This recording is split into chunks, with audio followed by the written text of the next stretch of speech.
Welcome to our novel, Sons of Power. Hit that like button and subscribe to our channel if you have not done so already.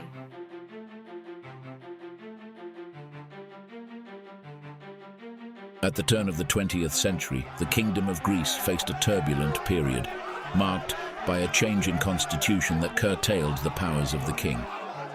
This struggle between democracy and monarchy was a recurring theme throughout Europe, even affecting the once mighty Iberian Empire.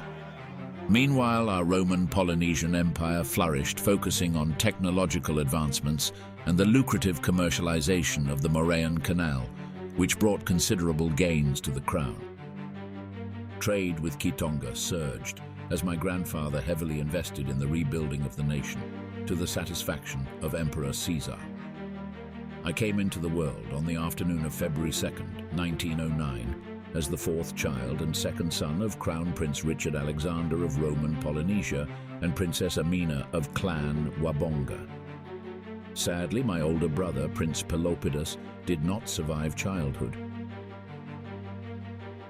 It was not my mother who took the greatest interest in me. Rather, it was the Lady Barbosa, my grandmother.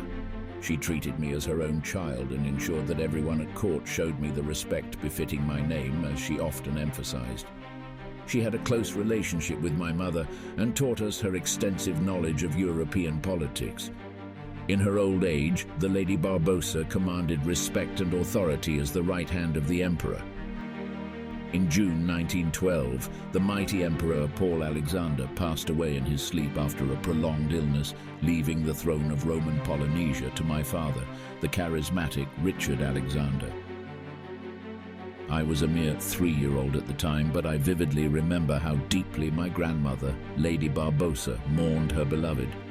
She was no longer the joyful presence who delighted in showing me around the palace and recounting our family's history.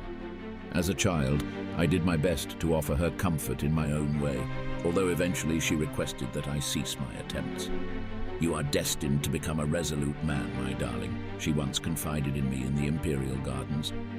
"Pity is not a quality you should grow accustomed to. There will be those who come for you and those you hold dear. Be prepared to destroy them in the most ruthless manner, for only then will you protect the realm." Although I was too young to fully grasp the meaning behind her words, I understood that she was referring to my future role as emperor.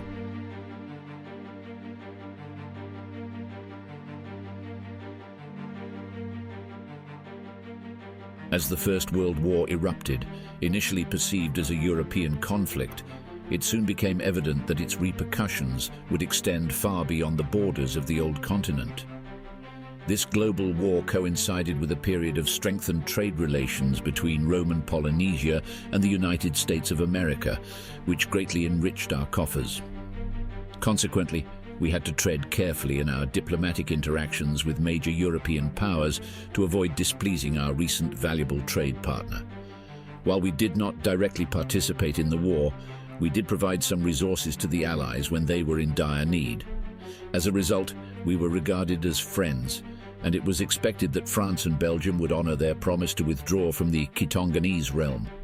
However, employing cunning tactics, they managed to sow discord among the younger generations of Kitonganese intellectuals, those studying in their universities and schools.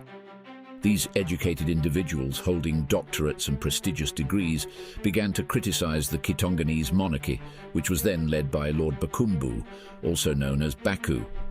This strategy served a dual purpose for colonial powers. Not only would they fulfill their promise of withdrawal, but they also aimed to promote democratic regimes in the region. By encouraging the wave of democratic revolution, they sought to maintain a certain level of control over the emerging nations that could arise from this movement. Thus, a war of ideology unfolded, with Lord Bakumbu defending the crown as the best option for the people, while an indoctrinated elite of prominent intellectuals deemed it worthless in these times.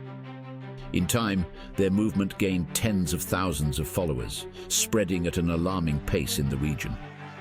Unfortunately, realizing that his rule was at risk, Lord Baku took actions that further fueled the anti-monarchy sentiment across the extended Kitonganese realm. He began arresting prominent members of the Kitonganese elite who voiced opposition to his return to power in 1960. These were individuals who had studied in France, Great Britain and Belgium and returned to their homelands in Loango, Kanyonga, Kitonga and Kiwanda, which encompassed the territories of Nampoko and Mazembe, spreading the ideals of democracy among the masses. Lord Baku's brutal repression of the people only served to reinforce the belief that a reunification with the Kitonganese crown would not be a viable option, much to the satisfaction of the French and Belgians. In the next episode, the Second World War forces Roman Polynesia out of its neutral status, as Emperor Mahina's choices of brides create a tense atmosphere at court. As usual, we thank you for your support of our channel and hope that you are already part of our family of subscribers. If not yet, well, we gladly invite you to subscribe. Do not forget to click that notification bell to be updated on the release of our upcoming episode. See you soon. Cheers.